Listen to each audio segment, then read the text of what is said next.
बोले शंकर भगवान की। मित्रा रिकॉर्डिंग स्टूडियो पुणे झारखंड। गंगा जल बहे शिव जी के जटा से। दीपक वर्मा जटा से जब लचह के लकन्हा बापा कावर हो, कन्हा बापा कावर हो। सब कवरियन के बढ़ जाला पावर हो, पावर हो। देवघर जाता लोग सो मोटाटा से।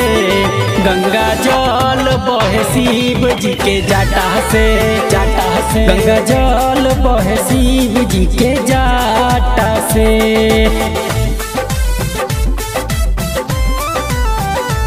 देवघर जाता लोग सो मोटाटा से।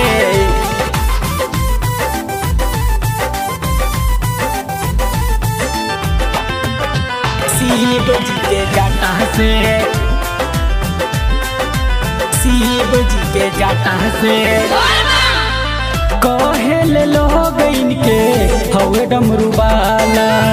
गरबा में सोबे इनके सपवा के माला। गरबा में सोबे इनके सपवा के माला।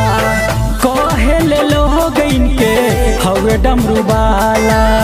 गरबा में सोबे इनके सपवा के माला। मुलाकात होई पार्वती माता से। गंगा जल बहे शिव जी के जटा से, गंगा जल बहे शिव जी के जटा से। शिव जी के जटा से। बोला बोला देवघर वाले बाबा की। दीपक वर्मा शिव जी के जटा से।